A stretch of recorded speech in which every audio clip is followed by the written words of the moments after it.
जय श्रीमन नारायण। राधे कृष्णा भक्तों, आपका स्वागत है हमारे चैनल भक्ति मार्ग में। आज हम आपको माघ मास के 19वें अध्याय की कथा सुनाते हैं। तो चलिए हम कथा को प्रारंभ करते हैं। ब्राह्मण देवता जी को पिशाच रूपी राजा चित्रा से मिलते देखा और देश के ब्राह्मण वसु के प्रेत बनने की और मुक्ति की कथा सुना रहे थे।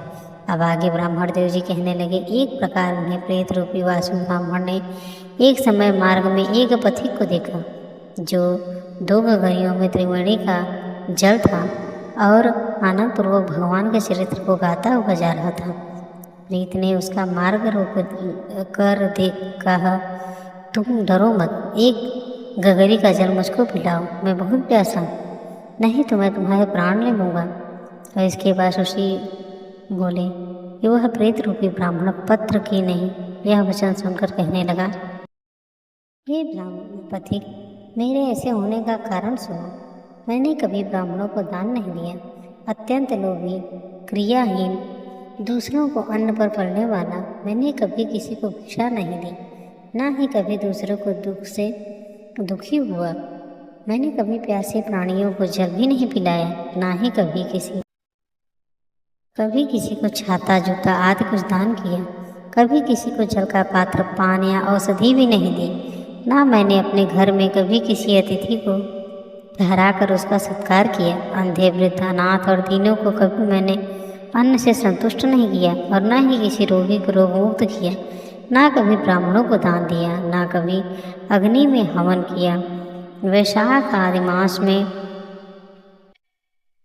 किसी को ठंडा जल भी नहीं पिलाया। ना ही मैंने बड़ या पीपल का कोई वृक्ष लगाया, ना किसी प्राणी को बंधन से छुड़ाया। कभी कोई व्रत करके शरीर को नहीं सुखाया। इसी कारण मेरा पूर्वजन्म सब बुरे कार्यों में ही व्यतीत हुआ। मेरे पूर्वजन्म के कर्मों से ही मेरी यह गति हुई है।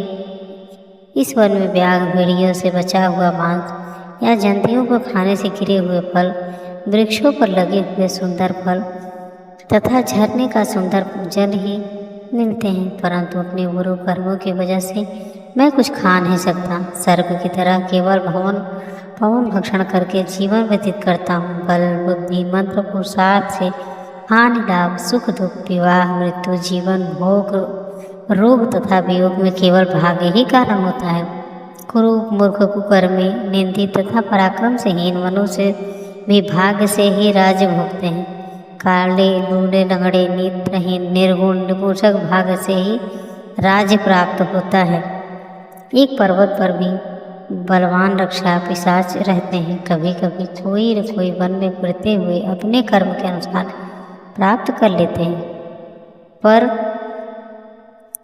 कर्म से अनुसार अन्न जल प्राप्त करते हैं। परंतु हे पथिक, आपको उनका भय नहीं होना चाहिए, क्योंकि धर्मात्मा पुरुषों की रक्षा उनकी पवित्रता से ही करती है। यह ग्रह, नक्षत्र, देवता सर्वथा धर्मताओं की रक्षा करते हैं। कोई भी पिशाच आप जैसे भक्त की तरफ आँख उठाकर भी नहीं देख सकते।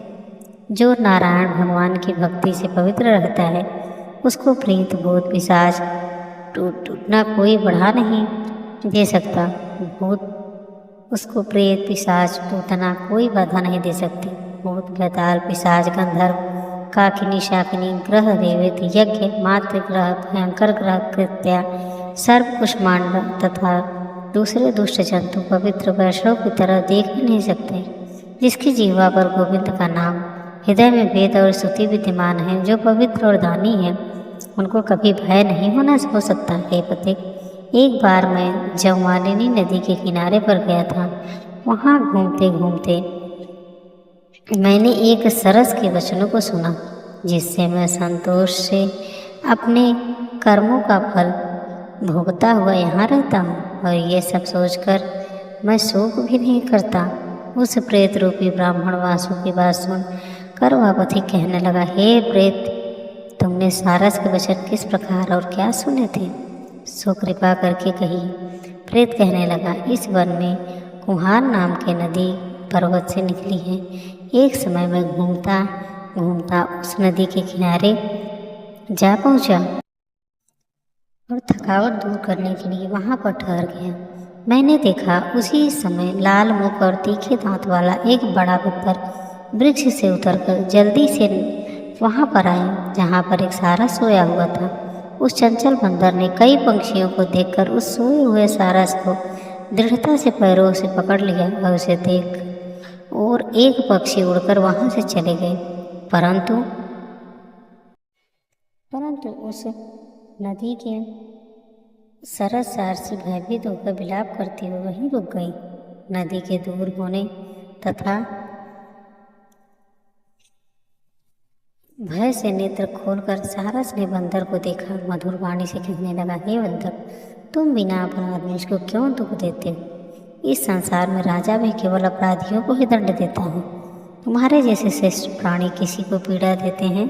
हम अहिंसक हैं और दूसरों के कर्मों को नहीं देखते। हम जल की काई खाने वाले, आकाश में उड़ने वाले, वन में रहने वाले, अपनी स्त्री से प्रेम करने वाले, दूसरों की स्त्री को त्यागने वाले, दूसरों की बुराई करने वाले से दूर रहने वाले, चोरी ना करने वाले, भरों से संगति से बचने वाले, किसी को कष्ट न देने वाले, सो इस प्रकार मुझ निरपराध को हे बंदर छोड़ दो। मैं तुम्हारे पहले जन्म का वृत्तांत जानता हूँ। यह वचन सुनकर वह बंदर उसको छोड़कर दूर बैठ गया और कहने लगा, तुम मेरे पूर्व जन्म के वृत्तांत को कैसे जानते हो? तुम अज्ञानी पक्षी हो और मैं वन में घूमने वाला हूँ। सारस कहने लगा, मैं अपने जात की स्मृति के बल पर तुम्हारे पूर्व जन्म का सब कुछ जानता हूँ, वृत्तांत जानता हूँ। तुम पूर्व जन्म में विंध्य पर्वत के राजा थे और तुम्हारे कुल का पूज्य पुरोहित था। तुम राजा होकर अपनी प्रजा को पीड़ा दिया करते थे। विवेकहीन तुमने बहुत सा धन इकट्ठा किया। सो हे वानर, प्रजा की पीड़न रूपी अग्नि की ज्वाला से तुम पहले ही तप चुके थे। पहले तुम कुंभी पान नरक में गिराए गए। तुम्हारे शरीर को नरक में 3000 वर्ष बीत गए। फिर नरक से निकलकर बचे हुए पापों के कारण इस बंदर योनि में आए। मुझको मारना चाहते हो। पूर्व जन्म में तुमने ब्राह्मण के बाग को लूटकर बलपूर्वक फल खाए थे। उसका यह भयंकर फल हुआ कि तुम वानर और वनवासी हो गए। प्राणी अश्वमेव अपने किए हुए कर्मों को भुगता है, इसको देवता भी नहीं टाल सकते।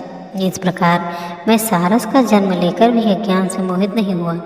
इतनी कथा कहकर वानर कहने लगा कि तुम यदि ठीक से जानते ही हो तो बताओ, तुम सारस पक्षी कैसे हुए? आगे की कथा हम अगली अध्याय में सुनेंगे। तो आज की कथा यहीं पे समाप्त होती है। जय श्रीमन नारायण। राधे राधे।